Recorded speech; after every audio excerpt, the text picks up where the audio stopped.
तो hello my friends, आप सभी का वेलकम है मेरे इस चैनल पर। मैं धर्मेश चौहान। गाइस, काफी अरसे के बाद, जैसा कि बीच में अच्छा खासा मैंने ब्रेक ले लिया था किन्हीं कारणों से। तो काफी अरसे के बाद मैंने सोचा क्यों ना जो सीसीएनपी रूटिंग एंड स्विचिंग की सीरीज मैंने कंटिन्यू करी थी, इसको कंप्लीट किया जाए, इसको एक मुकाम पे पहुंचाया जाए। राइट। तो चलिए इसको वापस से कंटिन्यू करते हैं। तो जैसा कि लास्ट टॉपिक जो जहाँ पे मैंने छोड़ा था, दैट वाज रीडिस्ट्रीब्यूशन। तो रीडिस्ट्रीब्यूशन कंप्लीट करते हुए, जैसे कि मैंने बोला था कि नेक्स्ट टॉपिक जो हम कंटिन्यू करेंगे वो रहेगा बीजीपी बॉर्डर गेटवे प्रोटोकॉल। तो जैसा कि मैं आपको थोड़ा सा एक आइडिया देते हुए चलूं कि आफ्टर कंप्लीटिंग बीजीपी, गाइज हम लोग बात करेंगे एमपीएलएस की। एमपीएलएस कंप्लीट करने के बाद मैं मूव कर जाऊंगा स्विचिंग। ठीक है। स्विचिंग के सारे कॉन्सेप्ट जो है कि कंप्लीट करेंगे। कंप्लीट करने के बाद स्विचिंग को वापस से कुछ जो मिसलिनियस टॉपिक्स रहेंगे उनको हम लोग कंटिन्यू करेंगे। तो जिसमें कि जो IPv6 है उसको भी मैं कंटिन्यू करूंगा। देन जो टनलिंग कॉन्सेप्ट हैं हमारे, लेट से जैसे GRE। ठीक है। और MGRE, दैट इज DMVPN। ठीक है। और अपना IP6 हो गया। ठीक है। ये सारी चीजें, ये सारे कॉन्सेप्ट्स अपन कंटिन्यू करेंगे। देन उसके बाद हमारे कुछ टॉपिक्स रिलेटेड रहेंगे जो कि डे टू डे रूटीन से, जैसे iOS अपग्रेडेशन कैसे होता है, firmware, let's say password recovery वगैरह कैसे करेंगे राउटर और स्विचेस की, उसको कंटिन्यू करेंगे। तो देन आफ्टर SD WAN से रिलेटेड बहुत ज्यादा तो नहीं, बट हाँ एक बेसिक बेसिक अंडरस्टैंडिंग ही सिर्फ मैं दे पाऊंगा, क्योंकि अभी मेरे पास रिसोर्स अवेलेबल नहीं है कि SD WAN की लैब वगैरह किया जाए, बट यस एक बेसिक अंडरस्टैंडिंग। और उसके बाद हाँ नेक्सस जो है उसको कंटिन्यू करेंगे। तो नेक्सस में जैसे VPC एक बहुत इंपॉर्टेंट कॉन्सेप्ट है। राइट। और दूसरा हमारा जो VXLAN है।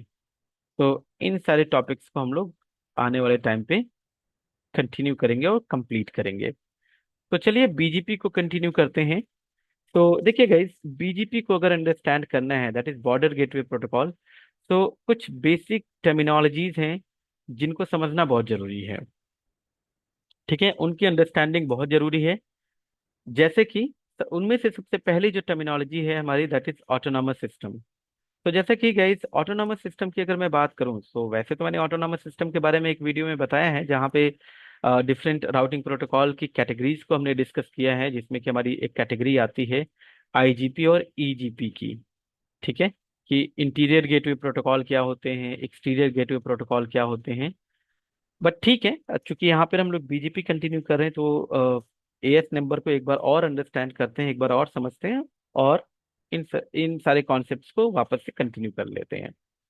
तो देखिए ऑटोनॉमस सिस्टम क्या होता है। ऑटोनॉमस सिस्टम जो है कि आप कह लीजिए कि एक ग्रुप ऑफ राउटर्स, जहाँ पे ग्रुप ऑफ राउटर्स की बात आती है, इसका मतलब क्या हुआ, इंटर नेटवर्क। राइट। मतलब हम मल्टीपल नेटवर्क्स को कनेक्ट कर रहे हैं और मल्टीपल नेटवर्क्स को मिला के हमारा इंटर नेटवर्क बनता है। तो ऑटोनोमस सिस्टम क्या है, एक ग्रुप ऑफ राउटर्स या एक ऐसा इंटर नेटवर्क होता है जहाँ पे कि जितने भी राउटर्स हैं आपके, वो सिमिलर राउटिंग पॉलिसीज को एक दूसरे से शेयर करते हैं। और उन सारे राउटर्स का या उस पूरे इंटर नेटवर्क का जो कंट्रोल होता है, या वो जो पूरा का पूरा इंटर नेटवर्क जो ऑपरेट करता है, और उसका जो एडमिनिस्ट्रेटिव कंट्रोल होता है, वो किसी सिंगल एडमिनिस्ट्रेटिव अथॉरिटी या किसी सिंगल एडमिनिस्ट्रेटिव एंटिटी के अंदर होता है, उसके अंडर में होता है। ठीक है। एग्जाम्पल के तौर पे जैसे मैं कहूँ कि एयरटेल का अपना अपना इंटर नेटवर्क है, तो उसको एयरटेल हैंडल कर रहा है, टाटा का अपना है उसको टाटा हैंडल कर रहा है। तो एयरटेल का अपना AS हो जाएगा और टाटा का अपना खुद का AS हो जाएगा। तो बेसिकली देखिए, और एक चीज अगर हम यहाँ पे डिस्कस करें, तो एक AS जो है, जनरली क्या होता है, टिपिकली एक AS जो है कि एक ऑर्गेनाइजेशन को बिलोंग करता है। ठीक है। मतलब अगर मैं कहूँ कि एक कोई AS है, AS 100, तो ये एक AS जो है कि एक बेसिकली ऑर्गेनाइजेशन को बिलोंग कर रहा होगा। बट मतलब टिपिकली ऐसा होता है, बट ऐसा भी हो सकता है कि कोई एक बड़ी ऑर्गेनाइजेशन हो, काफी बड़ी ऑर्गेनाइजेशन, जिसके पास की मल्टीपल AS भी हो सकते हैं। एग्जाम्पल के तौर पे हम ले लेते हैं एग्जाम्पल टाटा का। तो ऐसा हो सकता है कि टाटा के पास जो है कि उसकी अलग अलग सब्सिडरीज हैं।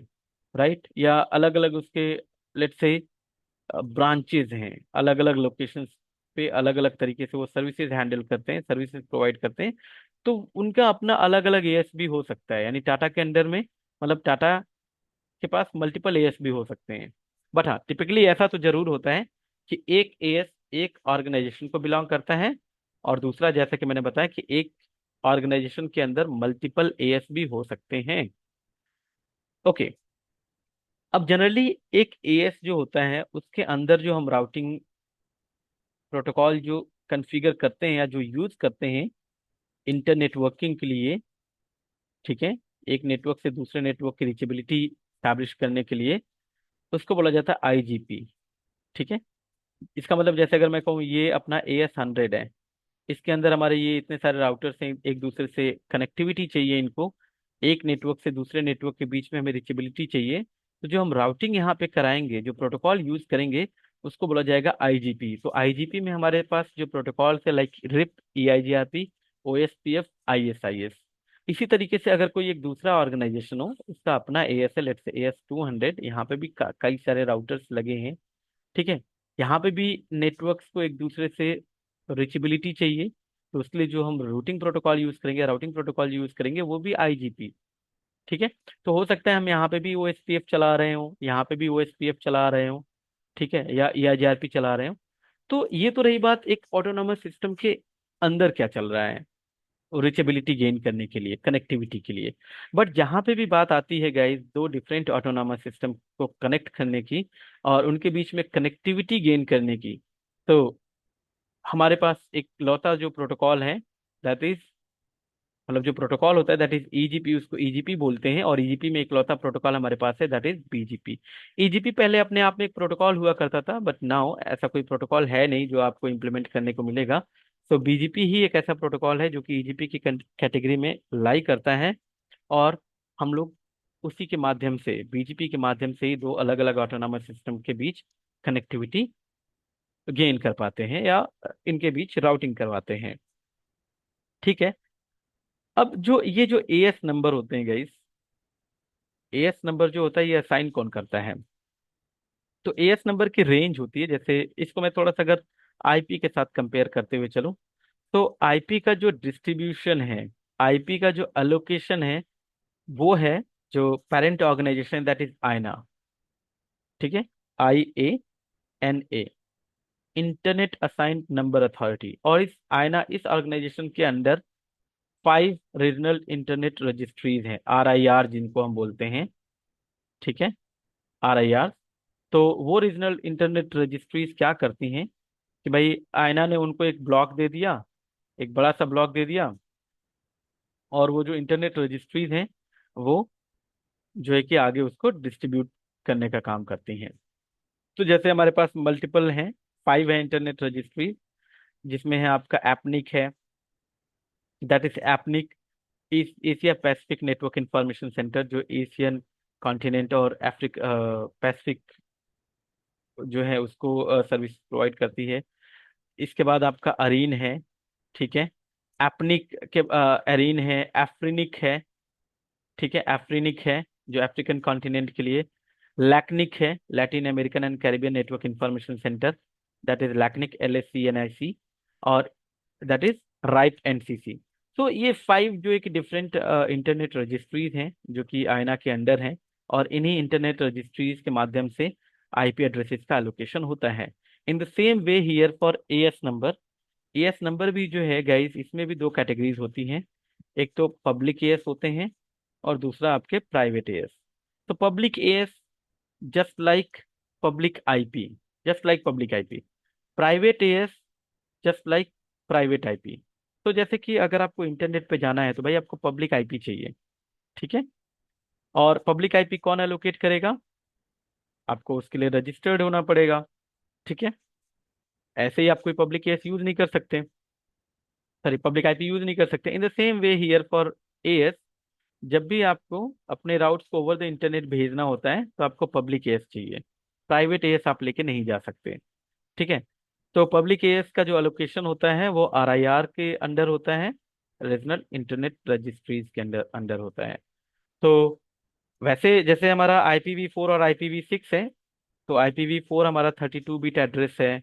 तो जैसा कि इसमें शॉर्टेज के चलते फिर IPv6 जो कि 128 बिट एड्रेस प्रोवाइड करता है, उसी तरीके से जो AS नंबर भी है गाइस, पहले जो AS नंबर होते थे वो 16 बिट्स के AS होते थे। ठीक है, मतलब 2⁻16 के हिसाब से आपका 65535 ये रेंज बनेगी। बट अभी जो ऑपरेटिंग सिस्टम्स हैं, ठीक है, डिवाइसेस जो राउटर्स वगैरह हैं, वो 32 बिट AS को भी सपोर्ट करते हैं, यानी approx 4.2 billion number of AS मिल जाते हैं, मतलब इतनी बड़ी रेंज। बट अभी यहाँ पे जो हमारा जो फोकस रहेगा, जिसपे हम बात करेंगे, 16 बिट AS की बात करेंगे। तो 16 बिट्स AS, दैट इज 2⁻16, जो कंप्लीट जो वैल्यू आएगी जीरो से लेकर 65535। तो जीरो रिजर्व्ड है, जो एक्चुअल जो रेंज है वो है 1 से लेकर 65535। ठीक है, अब इन 65535 में से जो है कि 1 से लेकर 64511, ये पब्लिक केस, इसको मैनेज करता है RI, इसको RIR के थ्रू मैनेज किया जाता है, मतलब ये पब्लिक केस हो गए। ठीक है, रजिस्टर्ड होना पड़ेगा आपको अगर इनमें से कोई एस चाहिए तो। ठीक है, और 64512 से लेकर 65535 तक की जो रेंज है वो प्राइवेट एएस की रेंज है, लाइक प्राइवेट IP एड्रेसेस। ठीक है, तो कोई अगर एक छोटी ऑर्गेनाइजेशन है तो वो प्राइवेट एएस यूज कर सकती है। बट अगर आपको पब्लिक एएस चाहिए तो आपको आयना के पास जाना होगा, मतलब इन इंटरनेट रजिस्ट्रीज के पास जाना होगा, उनके माध्यम से ही आपको वो पब्लिक एएस को अलोकेट किया जाएगा, जो कि किसी और ऑर्गेनाइजेशन के द्वारा यूज नहीं हो रहा होगा। ठीक है, और देखिए ये कह भी रहा है कि IANA is enforcing a policy whereby organization that connect to a single provider use an IAS number from the private pool. मतलब आयना ये कहता है कि अगर आपको भाई जरूरत नहीं है तो आप प्राइवेट पूल को भी यूज करो, एएस का जो प्राइवेट पूल है आप उसको यूज करिए। ठीक है, बट हाँ कुछ कंडीशंस हैं, कुछ क्राइटेरिया सेट किए होंगे आयना ने, जिसके बेसिस पे कि अगर आपको पब्लिक एएस चाहिए तभी आपको मिलेगा। ऐसा नहीं है कि आप जाओ और आप बोलो नहीं मुझे तो पब्लिक एएस चाहिए मुझे दे दो, ऐसे नहीं मिलेगा। ठीक है, तो उसके लिए या तो जैसे एग्जांपल के तौर पे अगर मैं कहूँ कि भाई एक बहुत बड़ी ऑर्गेनाइजेशन हो, या कोई सर्विस प्रोवाइडर हो, ISP हो, ठीक है, या कोई बहुत बड़ा इंटरप्राइज नेटवर्क हो, तो उसको मिल जाएगा। ठीक है, लेकिन अगर आप कहो कि नहीं मैं चाहता हूँ और मुझे जो पब्लिक एएस मिल जाए, तो आना कहेगा नहीं, go and use private as. Clear. चलिए, ये तो रही बात एएस की और जो कैटेगरीज IGP और EGP की। इसके बाद गाइस कुछ और अगर हम टर्मिनोलॉजी की बात करें तो देखिए, इनबाउंड ट्रैफिक और आउटबाउंड ट्रैफिक, इन दो टर्मिनोलॉजीज को भी अंडरस्टैंड करना बहुत जरूरी है अगर आप BGP को पढ़ते हैं तो। ठीक है, तो देखिए सिंपल सी बात है, इनबाउंड ट्रैफिक, जो ट्रैफिक हमारे AS में एंटर कर रहा है, लेट से ये हमारा AS है, ये एक AS है AS100। ठीक है, ये सामने वाले का AS है, दैट इज AS200। अब मैं अपने AS, ठीक है, ये सेल्फ अपने AS की बात कर रहा हूँ मैं। ठीक है, ये हमारा AS है। तो अगर हम इस AS100 के पॉइंट ऑफ व्यू से बात करें, तो जो ट्रैफिक इस AS के अंदर एंटर कर रहा है, सामने से आ रहा है हमारे AS में एंटर कर रहा है, वो हो जाएगा हमारे लिए इनबाउंड ट्रैफिक। और जो ट्रैफिक हमारे AS से बाहर जा रहा है वो हो जाएगा आउटबाउंड ट्रैफिक। सिंपल, बहुत ही सिंपल सा कॉन्सेप्ट है। अगर इसी को आप दो राउटर के पॉइंट ऑफ व्यू से समझिए, लेट से जैसे दो राउटर हैं, ठीक है, इधर है ये, इधर है राउटर, ठीक है, और ये R1 है आपका, ये लेट से ये R2 है। R1 के पीछे कोई सबनेट ले लीजिए 10.1.1.0/24, और R2 के पीछे कोई सबनेट ले लेते हैं 20.1.1.0/24। तो मान लीजिए यहाँ पर हमने राउटिंग करा दी, कोई एक प्रोटोकॉल, सिंपल सा प्रोटोकॉल हमने चला दिया, रिप चला दिया। ठीक है, तो R1 और R2 के पीछे जो लैन है उनके बीच रिचेबिलिटी गेन हो गई, हमने रूट्स को, R1 के पास 20 का नेटवर्क आ गया और R2 के पास 10 का नेटवर्क आ गया। ठीक, अब R1 के पॉइंट ऑफ व्यू से समझिए, ठीक है, कि जब भी 20 इस R2 के पीछे जो लैन नेटवर्क है वहां से कोई यूजर बैठ के अगर इस 10 के नेटवर्क को कम्युनिकेट करता है, कोई भी ट्रैफिक इनिशिएट करता है उसके लिए, तो R1 के पॉइंट ऑफ व्यू से वो जो ट्रैफिक होगा वो हो जाएगा इनबाउंड, और R2 के पॉइंट ऑफ व्यू से वो जो ट्रैफिक होगा वो आउटबाउंड हो जाएगा। इसी तरीके से R1 के पीछे जो लैन है, यहाँ से कोई ट्रैफिक अगर हम भेजते हैं 20 के लिए, ठीक है, तो ये जो ट्रैफिक का जो डायरेक्शन होगा दैट इज आउटबाउंड हो जाएगा फॉर R1। ठीक है, अब एक चीज और, देखिए ट्रैफिक और रूट ये दो अलग अलग चीजें होती हैं, एक दूसरे से रिलेट करती हैं लेकिन दोनों अलग अलग चीजें हैं। कभी भी अगर हम बात करते हैं इनबाउंड ट्रैफिक की, तो इन दोनों ट्रैफिक और रूट का डायरेक्शन हमेशा एक दूसरे के अपोजिट होता है, इनवर्स होता है, हमेशा अपोजिट होता है। ठीक है। कहने का मतलब, अगर ट्रैफिक का जो डायरेक्शन है अगर वो इनबाउंड है, ट्रैफिक अगर इनबाउंड है, तो जो रूट होगा वो आउटबाउंड होगा। क्लियर। और जो ट्रैफिक का डायरेक्शन आउटबाउंड है उसके लिए जो रूट होगा वो इनबाउंड रूट होगा। आप इसको कैसे समझेंगे? चलिए यहां पर देखिए, R1 के पॉइंट ऑफ व्यू से समझिए कि R1 के पॉइंट ऑफ व्यू से अगर हम समझें यहाँ पर, लेट से इस 10 के नेटवर्क के लिए अगर R2 के पीछे जो यूजर बैठा है, अगर वो ट्रैफिक इनिशिएट करता है, सो R1 ने ये जो 10 का नेटवर्क है 10.1.1.0, इस नेटवर्क की इंफॉर्मेशन इसको दी होगी। ठीक है।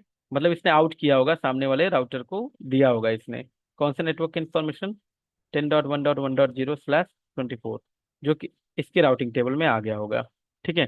तो R1 के पॉइंट ऑफ व्यू से देखिए, ये जो रूट है, ठीक है, इसका जो डायरेक्शन हो जाएगा ये आउटबाउंड हो जाएगा। ठीक।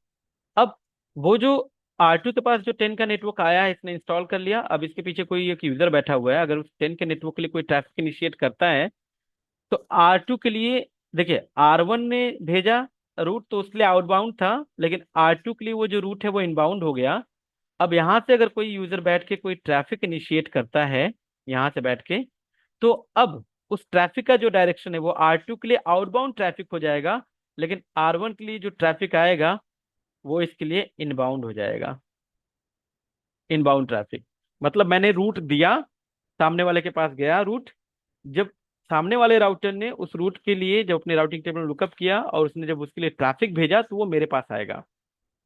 रूट आउटबाउंड रहा, ट्रैफिक इनबाउंड रहा उसके लिए। और अगर मैं किसी से रूट ले रहा हूं, मतलब उस रूट के लिए जब ट्रैफिक भेजूंगा तो ट्रैफिक का डायरेक्शन आउट हो जाएगा। जैसे R2 के पॉइंट ऑफ व्यू से मैंने बात किया कि इसने भाई 10 के नेटवर्क को लिया, मतलब इसके लिए वो इनबाउंड रूट बना, लेकिन जब इसके पीछे जो लैंड नेटवर्क था वहां से जब ट्रैफिक उस 10 के नेटवर्क के लिए भेजा गया, तो इसके लिए वो ट्रैफिक आउटबाउंड हो गया। ट्रैफिक आउटबाउंड हुआ, रूट इनबाउंड हुआ। क्लियर? आई होप कि ये क्लियर हो जाना चाहिए, कॉन्सेप्ट सिंपल है। ठीक है। तो देखिए जब भी आप, ध्यान दीजिए, जब भी आप रूट के डायरेक्शन को इन्फ्लुएंस करते हैं, ठीक है, इसका मतलब आप ट्रैफिक के डायरेक्शन को भी इन्फ्लुएंस कर रहे हैं। कहने का मतलब, अगर मैं इनबाउंड रूट को इन्फ्लुएंस करता हूँ, इनबाउंड रूट को अगर मैं इन्फ्लुएंस करता हूँ, उसके डायरेक्शन को इन्फ्लुएंस करता हूँ, इसका मतलब मैं आउटबाउंड ट्रैफिक के डायरेक्शन को इन्फ्लुएंस कर रहा हूँ। कहने का मतलब, अगर एक राउटर है उसके पास लेट से दो रूट हैं, ठीक है, XYZ नेटवर्क की इंफॉर्मेशन को दो तरफ से मिल रही है। अब वो इन्फ्लुएंस करता है, कंट्रोल करता है कि XYZ जो है वो इधर से बेस्ट हो, ऊपर वाले लिंक से बेस्ट हो। ठीक है। तो उसने इनबाउंड रूट को तो इन्फ्लुएंस कर लिया कि भाई रूट जो आ रहा है XYZ वो इधर से बेस्ट हो, ऊपर वाले लिंक से। तो इसका मतलब ऊपर ऊपर की तरफ से इसको रूट बेस्ट हुआ, लेकिन जब इसके पास ट्रैफिक आएगा उस XYZ नेटवर्क के लिए, तो ये ऊपर से ट्रैफिक बाहर जाएगा, आउट। ठीक। यानी अगर हमने इनबाउंड रूट को इन्फ्लुएंस किया, मतलब हमने आउटबाउंड ट्रैफिक को इन्फ्लुएंस कर लिया। एंड वाइस वर्सा, अगर हमने आउटबाउंड रूट को इन्फ्लुएंस किया, इसका मतलब हम इनबाउंड ट्रैफिक के डायरेक्शन को इन्फ्लुएंस कर रहे हैं। ओके। इसके बाद गाइस यहाँ पे एक और कॉन्सेप्ट आता है, टाइप्स ऑफ ISP कनेक्शंस। ठीक है। जब भी हमारे पास लेट से एक AS है, इट्स इट्स नॉट लाइक कि सिर्फ ISP के साथ ही ये कनेक्शंस बनेंगे। टपोलॉजीज हैं जो जनरली, अगर एक कस्टमर है और ISP है, तो कस्टमर और ISP के बीच में इस तरीके की टपोलॉजीज बिल्ड होती है, या इस तरीके के कनेक्शंस फॉर्म होते हैं। कौन कौन से? पहला है सिंगल होम्ड, दूसरा है multi home, sorry dual multi, sorry dual home, then multi home, then dual multi home, या डुअल मल्टी होमिंग। क्या होता है इसका मतलब, समझिए। सबसे पहला जो है हमारा, दैट इज सिंगल होम्ड। सिंगल होम्ड में क्या होता है गाइस? It's very simple. ठीक है। देखिए सिंगल होम्ड, तो पहला जो वर्ड है आप ये समझिए, ये कनेक्शन को इंडिकेट कर रहा है। और ये जो दूसरा है, ये सामने जो है सर्विस प्रोवाइडर, जो सामने जो नेटवर्क है उसको इंडिकेट कर रहा है। तो मैं यहाँ पे आईएसपी ले लेता हूँ। ठीक है। तो सिंगल होम्ड मतलब single connection with single ISP. तो अगर आपका कुछ ऐसा सेटअप है कि भाई ये आईएसपी है, आईएसपी से एक ही लिंक आ रहा है आपके टर्मिनेट पे, आपके राउटर पे टर्मिनेट हो रहा है, आपके एज राउटर पे। ठीक है। तो इसको कहा जाएगा, इस तरीके के कनेक्शन को कहा जाएगा सिंगल होम्ड कनेक्शन। तो गाइस, अगर आपका सिंगल होम्ड सिनेरियो है, मतलब सर्विस प्रोवाइडर और इंटरप्राइज नेटवर्क के बीच जो टोपोलॉजी है, अगर वो कुछ इस तरीके की है, सिंगल होम्ड कनेक्टिविटी है, तो यहाँ पर क्या लगता है, बीजीपी की जरूरत है या नहीं है? तो देखिए, ऐसा नहीं कि बीजीपी हर केस में जो है कि आपको यूज करना ही चाहिए। ठीक है। क्योंकि बीजीपी में कॉम्प्लेक्सिटी है, तो जब तक उसकी प्रॉपर अंडरस्टैंडिंग ना हो तो बीजीपी यूज ना करें। ठीक है। जहां पर जरूरत है वहीं पर बीजीपी को यूज करना चाहिए। तो जैसे अगर मैं इस सिनेरियो की बात करूं, सिंगल होम्ड है, ये इंटरप्राइज नेटवर्क है, लेट्स से इंटरनली हमारा ये पूरा डोमेन है, इधर कोई प्रोटोकॉल चल रहा हो, ढेर सारे राउटर्स हैं यहाँ पे, तो सिंगल ही है, ऐसे मान लेते हैं। ठीक है। और ये कनेक्टेड है। चलिए, हमने यहाँ पे चला लिया ओएसपीएफ। ठीक है। अब हो सकता है कि ये हमारा प्राइवेट नेटवर्क भी हो सकता है पूरा का पूरा, या हो सकते हैं पब्लिक भी हो सकते हैं।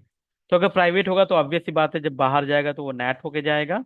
और अगर पब्लिक, तो सीधा सीधा हम पब्लिक को भेज सकते हैं। ठीक है। तो इस केस में क्या लगता है कि जरूरत है बीजीपी रन करने की बिटवीन आईएसपी एंड इंटरप्राइज? तो देखिए, यहाँ पर वैसे जरूरत नहीं है। क्या कर सकते हैं यहाँ पर कि ये जो इंटरप्राइज राउटर है गाइस, यहाँ से एक सिंपल, देखिए एक ही एग्जिट पॉइंट है बाहर जाने का। ठीक है। तो बीजीपी यूज करने का कोई खासा बेनिफिट नहीं मिलेगा। ठीक है। एक ही एग्जिट पॉइंट है, ऑब्वियस सी बात है, ट्रैफिक यहीं से निकलेगा। हाँ, जहां पर मल्टीपल एग्जिट पॉइंट हैं वहां पर बीजीपी को यूज करके हम ये डिसाइड कर सकते हैं कि इनबाउंड ट्रैफिक का डायरेक्शन क्या होना चाहिए, आउटबाउंड ट्रैफिक का डायरेक्शन क्या होना चाहिए।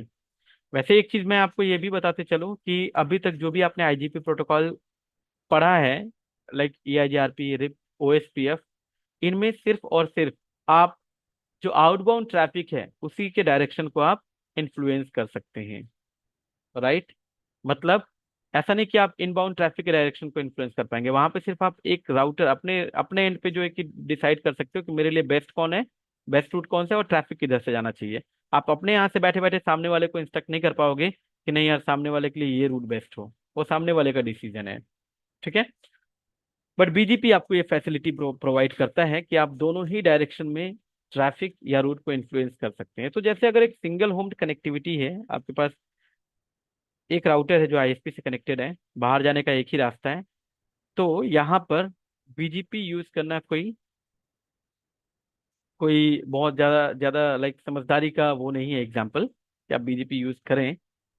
अगर जरूरत है बहुत तभी करिए, अदरवाइज यहाँ पर आप कैसे कर सकते हैं रीचेबिलिटी गेन? आप क्या करिए, आप यहाँ से डिफॉल्ट रूट पॉइंट आउट कर दीजिए। ठीक है। आपने डिफॉल्ट राउट पॉइंट आउट कर दिया टूवर्ड्स आईएसपी। राइट। जो भाई आईएसपी, आपने इस राउटर को बोल दिया कि भाई तेरे पास कोई भी ट्रैफिक आए, वो तेरे लिए अगर अननोन हो, क्योंकि देखिए यहाँ पे तो इंटर नेटवर्क में आप तो राउटिंग करा ही रहे हैं अपने डोमेन में, तो ऑब्वियस सी बात है ओएसपीएफ चला दिया आपने, हर एक रूट की रीचेबिलिटी ओएसपीएफ के थ्रू हो जाएगी। हर एक राउटर के पास हर एक नेटवर्क की इंफॉर्मेशन आ जाएगी जो उनके अपने डोमेन की होंगी। लेकिन बाहर बाहर के नेटवर्क पे जाना है, लेट से 8.8.8 पे जाना है, अब इस नेटवर्क की इंफॉर्मेशन किसी के पास नहीं होगी, तो कैसे रीच करेंगे? तो उसके लिए क्या होगा कि जो एज राउटर होगा वहां से एक डिफॉल्ट रूट पॉइंट आउट मारिए, करिए आईएसपी की तरफ, और आपके जो इंटरनल डोमेन में जो भी प्रोटोकॉल चल रहा है, लेट्स ओएसपीएफ, ईआईजीआरपी, जो भी प्रोटोकॉल चल रहा है, उसके अंदर डिफॉल्ट रूट की इंफॉर्मेशन को ओरिजिनेट करा दीजिए, ओरिजिनेट करा दीजिए। अब होगा क्या, डिफॉल्ट रूट की इंफॉर्मेशन, जैसे ओएसपीएफ में डिफॉल्ट इंफॉर्मेशन ओरिजिनेट दो तरीके से, कंडीशनल और अनकंडीशनल, हम स्टेटमेंट दे सकते हैं। ओएसपीएफ के अलावा ईआईजीआरपी में भी तरीके हैं डिफॉल्ट रूट इंजेक्ट कराने के, तो आप किसी तरीके को यूज करके यहाँ पर इस डोमेन में डिफॉल्ट रूट इंजेक्ट करवा दीजिए, जिसके बेसिस पे फाइनली आपका ट्रैफिक, जैसे कहीं से भी जब ट्रैफिक इनिशिएट होगा अननोन नेटवर्क के लिए, तो ट्रैफिक फाइनली आएगा इस एज राउटर पे, और एज राउटर के पास स्टैटिक डिफॉल्ट रूट पड़ा होगा जो कि बेस्ट होगा, और वो पॉइंट आउट होगा टूवर्ड्स आईएसपी। और ये ट्रैफिक आईएसपी की तरफ निकाल दिया जाएगा। अब सवाल ये है कि लेट्स से अगर हमारा ये प्राइवेट सबनेट है तो हम यहाँ पे नेट यूज कर लेंगे, तो प्राइवेट टू पब्लिक ट्रांसलेशन हो जाएगा। अगर पब्लिक है तो पब्लिक टू पब्लिक भी जाने दे सकते हैं, राइट। और जरूरत के हिसाब से जो भी रिक्वायरमेंट रहेगी आपकी, स्टैटिक नेट, लेट्स से अगर आपके सर्वर्स हैं तो उसके लिए स्टैटिक नेट करना है, यूजर्स के लिए नेट पैड करना है, तो आप वहाँ पे कॉन्फ़िगर कर दीजिए, आपका काम हो जाएगा। क्लियर, बिना बीजीपी के, राइट। तो अगर आपके यहाँ पे कुछ सर्वर्स होंगे, आप उनको पब्लिकली एडवर्टाइज करना चाहते हैं, ये प्राइवेट सबनेट में है, तो आपने पब्लिक सबनेट का पूल लिया होगा, उसमें आप नेट कराएंगे, स्टैटिक नेट। और जो आपका जो प्रोवाइडर होगा वो उस पब्लिक आईपी पूल के लिए अपने एंड से जो भी राउटिंग होगी वो परफॉर्म करके रखेगा, ताकि वो रिवर्स पाथ उसके पास अवेलेबल हो और रिप्लाई दे सके। तो इट्स वेरी सिंपल, यहाँ पर कोई सिंगल होम के केस में कोई जरूरत नहीं है बीजीपी रन करने की। बट येस, अगर आप चाहते कि नहीं आप बीजीपी रन करें और आपका ये पूरा पब्लिक सबनेट्स है, यहाँ पर आप इंटरप्राइज नेटवर्क के सारे प्रीफिक्सेस को ओवर द इंटरनेट एडवर्टाइज करना चाहते हैं, आप कर सकते हैं, राइट। बट अल्टीमेटली आपका होगा क्या, यही नेटवर्क, यही इंटरफेस, यही एक एग्जिट पॉइंट होगा आपके नेटवर्क से बाहर जाने का और आपके डोमेन में अंदर आने का, राइट। तो देखिए कह रहा है कि in a single home design there will be a single connection to a single ISP. with this design there is no need of BGP since there is only one exit path in your network.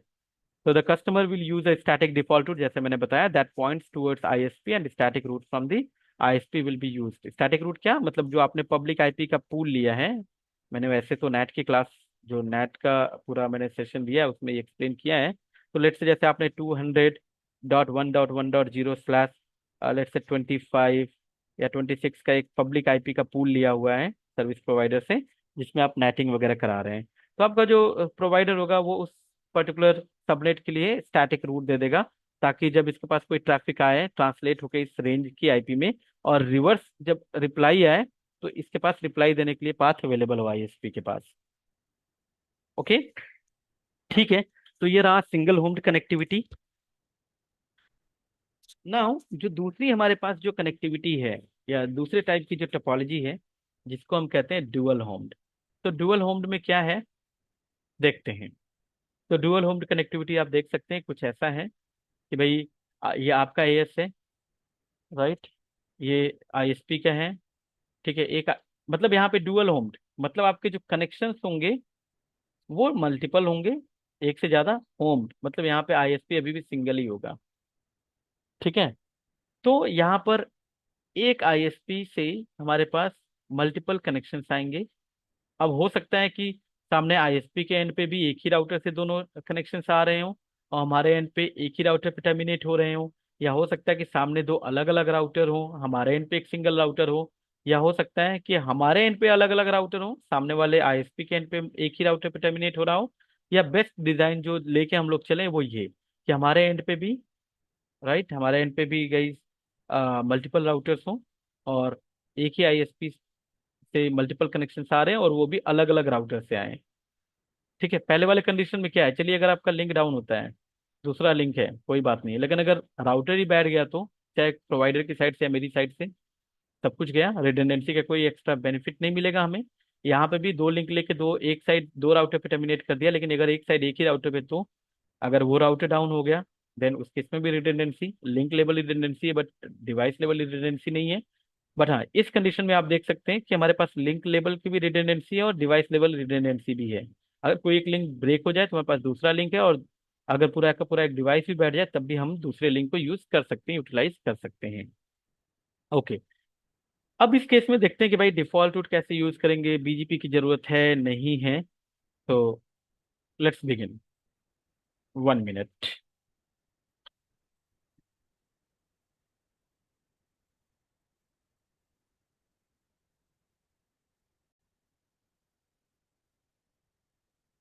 Okay, तो अगर हम यहाँ पर dual home scenario की बात करें, चलिए कोई सी भी एक टोपोलॉजी ले लेते हैं। अगर मैं पहली टोपोलॉजी की ही बात करूं, तो यहाँ पर हमारा काम डिफॉल्ट रूट से भी वैसे चल सकता है कि हमने इधर से भी डिफॉल्ट रूट दे दिया, हमने इधर से भी डिफॉल्ट रूट दे दिया 0.0.0/0, इधर से भी दे दिया 0.0.0/0।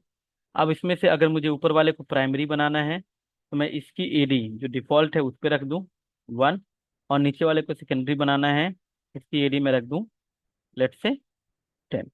तो ये मेरा ऊपर वाला जो लिंक है वो प्राइमरी लिंक बन जाएगा। ठीक है, ये हमारा प्राइमरी लिंक हो जाएगा। और ये नीचे वाला लिंक जो है ये वाला हमारा हो जाएगा सेकेंडरी लिंक। राइट। ठीक है, यहाँ तक तो ठीक है भाई। ये आपका प्राइमरी है, ट्रैफिक इधर से जाएगा।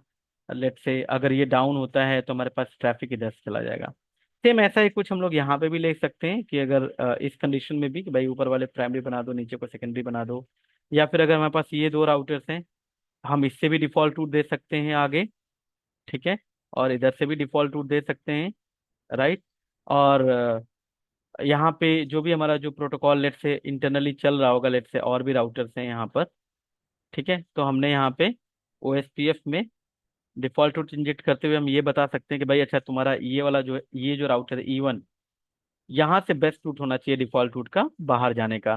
तो वहाँ पे अगर गाइज आपको याद हो, OSPF में हमारे पास दो टाइप के मतलब जो टाइप 5 वाले से जनरेट होता है उसमें दो टाइप के रूट होते हैं, टाइप 1 और type 2। External right type, external route type 1 और एक्सटर्नल रूट टाइप 2।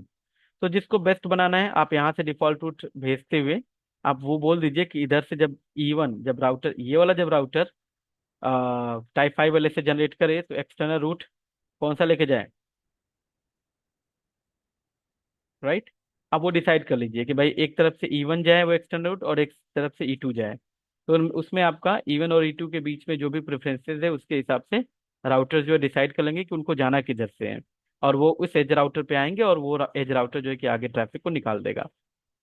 ठीक है। ओके। यहाँ पे भी आप चाहे तो प्राइमरी और सेकेंडरी बना सकते हैं। अब लेकिन यहाँ पर कुल मिला जुला कर अगर हम डिफॉल्ट रूट के साथ जाते हैं तो डिफॉल्ट रूट के केस में आप सिर्फ इनबाउंड रूट को, सॉरी, हाँ, आप इनबाउंड रूट को इन्फ्लुएंस कर सकते हैं कि भाई रूट इंस्टॉल किधर से हो, या आपके एएस से बाहर जाने के लिए कौन सा लिंक यूज हो। लिंक नंबर 1 यूज होना चाहिए या लिंक नंबर 2 यूज होना चाहिए। राइट। ठीक है, आप बाहर जाते हुए, अंदर से बाहर ट्रैफिक भेजते हुए आप ये डिसाइड कर सकते हो। लेकिन आप डिफॉल्ट रूट या स्टैटिक डिफॉल्ट रूट को यूज करते हुए, स्टैटिक राउटिंग करते हुए आप ये डिसाइड नहीं कर सकते अपने एएस में बैठे बैठे कि जो सामने वाला एएस है वहां से जब भी मेरे नेटवर्क पे ट्रैफिक आएगा XYZ नेटवर्क के लिए मेरे एएस में, तो वो ऊपर वाले से आए या नीचे वाले से आए। ये कंट्रोल नहीं है यहाँ पर। ठीक है, उसके लिए वो सामने वाला जो राउटर होगा सामने वाले एएस में वही डिसाइड करेगा। तो कहने का मतलब ये है कि हम इनबाउंड रूट को इन्फ्लुएंस कर सकते हैं, इट मीन्स आउटबाउंड ट्रैफिक को इन्फ्लुएंस कर सकते हैं, लेकिन हम यहाँ पे आउटबाउंड रूट या इनबाउंड ट्रैफिक को इन्फ्लुएंस नहीं कर सकते। तो BGP is the only one protocol कि हम यहाँ पर BGP यूज कर लें, और BGP को यूज करते हुए हम इन दोनों डायरेक्शन में ही ट्रैफिक को इन्फ्लुएंस कर सकते हैं। मतलब चाहे तो हम ये भी कह सकते हैं कि हमारे ये से जब ट्रैफिक जाए, कहीं भी जाना हो या पर्टिकुलर नेटवर्क पे जाना हो, तो हमेशा ये ऊपर वाले लिंक से जाए, जाने का रास्ता ऊपर से हो। और जब ट्रैफिक बाहर से कोई इनिशिएट करता है, हमारे नेटवर्क में आना चाहता है, तो वो इस नीचे वाले लिंक से आए। ठीक है, BGP आपको ये फ्लेक्सिबिलिटी प्रोवाइड करता है, इसके अलावा किसी और प्रोटोकॉल में ये फैसिलिटी नहीं है। अदर प्रोटोकॉल्स की बात करें तो उसमें सिर्फ आप इनबाउंड रूट को इन्फ्लुएंस कर सकते हैं या आउटबाउंड ट्रैफिक को इन्फ्लुएंस कर सकते हैं, उसके डायरेक्शन को। चलिए, इसके बाद नेक्स्ट जो हमारा जो सिनेरियो है, ठीक है, नेक्स्ट जो सिनेरियो है वो है दैट इज सिंगल मल्टी होम्ड। तो देखिए सिंगल मल्टी होम्ड का क्या मतलब है, मैंने बताया सिंगल मतलब ये हो गया आपका कनेक्शन, मतलब एक ही कनेक्शन है। और मल्टी होम्ड मतलब मल्टीपल ISP, यानी मल्टीपल ISP होंगे हमारे पास, और उन मल्टीपल ISP से एक एक ISP से हमारे पास एक एक कनेक्शन आएगा। तो जैसे आप देख सकते हैं ISP 1 और ये ISP 2, इन दोनों ISP से हमारे पास सिंगल सिंगल कनेक्शंस आ रहे हैं। अब यहाँ पे डिपेंड करता है कि भाई आपने अपने एंड पे एक राउटर पे उसको टर्मिनेट किया है, तो इसमें प्रॉब्लम ये है कि लिंक लेवल रिडंडेंसी है लेकिन डिवाइस लेवल रिडंडेंसी नहीं है। अगर ये डाउन हो गया तो दो लिंक लेने का क्या फायदा। तो उसका बेस्ट सोल्यूशन ये हो सकता है कि भाई सामने भी दो राउटर से लिंक है और हमारे एंड पे भी दो अलग अलग राउटर पे टर्मिनेट हो। तो ऑब्वियस सी बात है, दो अलग अलग ISP हैं, तो दो अलग अलग राउटर से ही लिंक आएगा जो कि हमारे एंड पे टर्मिनेट होगा, लेकिन हमारे एंड पे भी दो अलग अलग राउटर पे टर्मिनेट होना चाहिए। ऐसा ना हो कि सिंगल राउटर पे इस तरीके से टर्मिनेट कर दिया। मतलब बेस्ट डिजाइन ये नहीं है, बेस्ट ये है, बट हाँ ये ऑप्शन है कि भाई ये भी, इसको भी हम सिंगल मल्टी होम कंसिडर करेंगे। अब देखिए होता क्या है, अगर आपने दो दो आईएसपी ले रखे हैं, दो दो आईएसपी से कनेक्शंस ले रखे हैं, तो अगर आप डिफॉल्ट रूट के साथ जाते हैं कि भाई मैं डिफॉल्ट रूट के साथ जाऊं और इसको मैं इसकी AD1 कर दूं और इसको मैं बेस्ट बना दूं, इसको मैं प्राइमरी बना दूं, ऊपर वाले प्राइमरी बना दूं और इधर भी डिफॉल्ट रूट दे दूं, इसकी AD लेट से मैं 10 कर देता हूं, ठीक है, और इसको मैं सेकेंडरी बना दूं। तो क्या फायदा होगा इसमें, लेट से अगर ये वाला लिंक एग्जांपल के तौर पे, लेट से ये 200 Mbps का लिंक है और ये आपका 100 Mbps का लिंक है, तो इस केस में क्या होगा कि आपका एक आईएसपी ही यूज होगा। हाँ, अगर ये लिंक डाउन होता है तभी आपके दूसरे आईएसपी से ट्रैफिक जाएगा बाहर, पहली चीज। ठीक है। अब आपको क्या चाहिए कि एट द सेम टाइम आप दोनों आईएसपी यूज कर पाओ।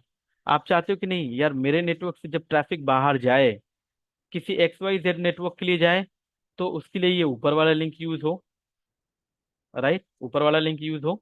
और जब ABC नेटवर्क के लिए जाए ट्रैफिक, मतलब मेरे इंटर नेटवर्क, मेरे डोमेन से अगर कोई यूजर या कहीं से ट्रैफिक इनिशिएट होता है और वो उसका डेस्टिनेशन ABC है, तो वो ट्रैफिक ये ISP2 के थ्रू जाना चाहिए। ठीक है। या फिर हम चाहते हैं कि अगर कोई बाहर से ट्रैफिक इनिशिएट करता है, लेट से हमारे नेटवर्क में आना चाहता है, नेटवर्क लेट से चलिए 10 का नेटवर्क मान लेते हैं, 20 का नेटवर्क मान लेते हैं। मैं चाहता हूँ कि जब कोई 10 पे आए, आना चाहे बाहर से, तो वो इधर से आए, ISP1 के थ्रू आए, राइट। और जब 20 के नेटवर्क पे आना चाहता है तो वो ISP2 के थ्रू आए। तो किसी IGP प्रोटोकॉल के केस में आप ये अचीव नहीं कर सकते।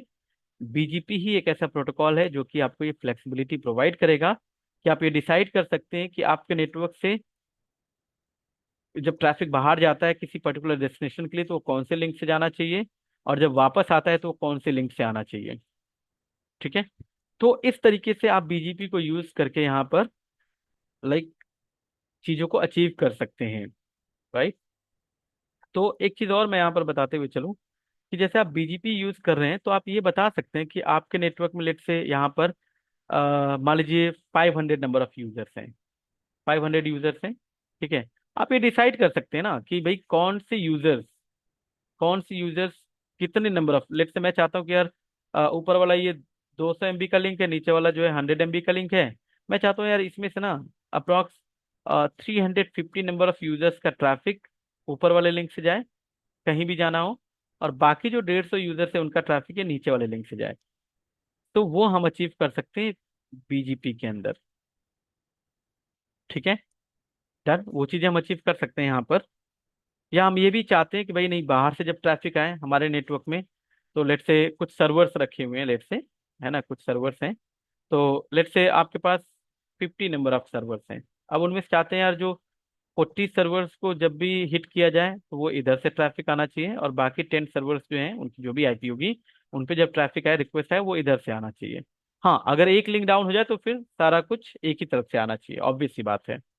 तो ये सब कुछ आप BGP की हेल्प से अचीव कर सकते हैं। देखेंगे हम कैसे करेंगे, अभी ये सिर्फ थ्योरी है, देखेंगे प्रैक्टिकल वगैरह में हम लोग। इसके बाद गाइस, तो कहने का मतलब ये है कि अगर सिंगल मल्टी होम सिनेरियो है तो ये रिकमेंड किया जाता है कि आप BGP यूज करें, ताकि आप दोनों ISP से जो आपने लिंक लिया है आप उसको प्रॉपर यूटिलाइज कर सकें, इनबाउंड ट्रैफिक के लिए भी और आउटबाउंड ट्रैफिक दोनों के लिए। इसके बाद गाइस हमारे पास जो अगला जो सिनेरियो है दैट इज डुअल मल्टी होम्ड का। तो डुअल मल्टी होम, जैसा कि मैंने बताया, डुअल मतलब ये कनेक्शन को इंडिकेट कर रहा है, मतलब डुअल मतलब एक से ज्यादा कनेक्शन हो गए, और मल्टी होम मतलब मल्टीपल ISP। तो जब भी हमारे पास मल्टीपल ISPs हों और हर एक ISP से हमारे पास मल्टीपल कनेक्शन या डुअल कनेक्शन आ रहे हो, उसको हम डुअल मल्टी होम सिनेरियो कहेंगे। जैसे आप देख सकते हैं यहाँ पर, ये कोई कंपनी है, ठीक है, ये ISP1 है, ये ISP2 है। एक ISP से दो लिंक लिया, दूसरे ISP से भी दो लिंक लिया।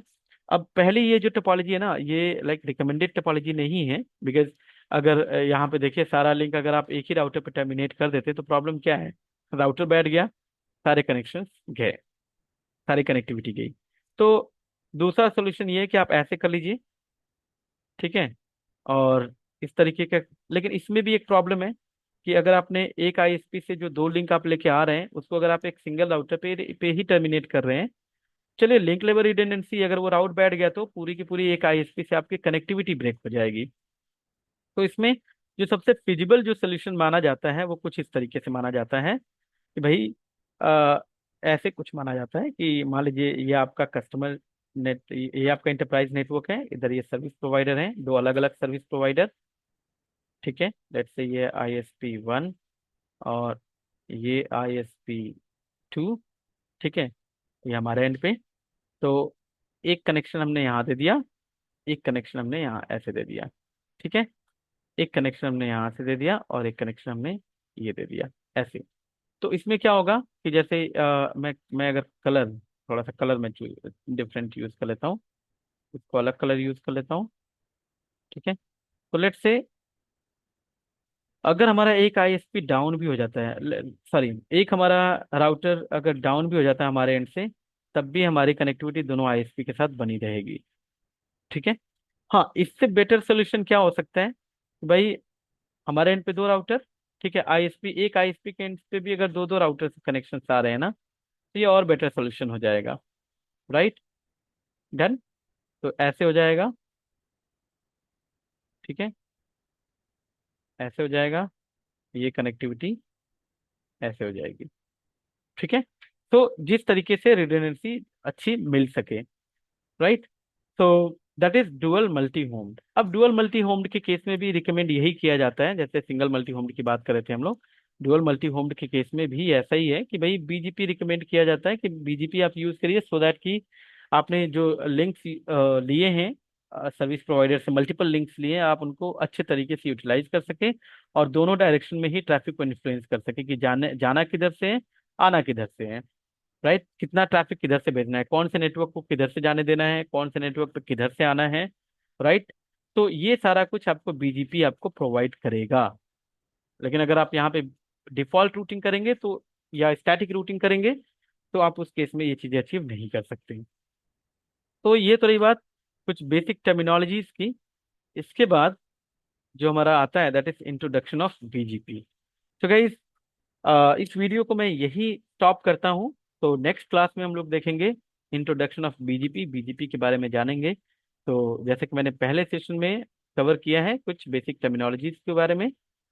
सो तब तक के लिए thank you, have a good day. मिलते हैं नेक्स्ट क्लास में, जिसमें कि हम लोग नेक्स्ट ट्यूटोरियल में BGP के इंट्रोडक्शंस को डिस्कस करेंगे और कुछ बेसिक चीजें जानेंगे पहले BGP के बारे में, और उसके बाद फिर और जो कॉन्सेप्ट्स हैं उसके बारे में।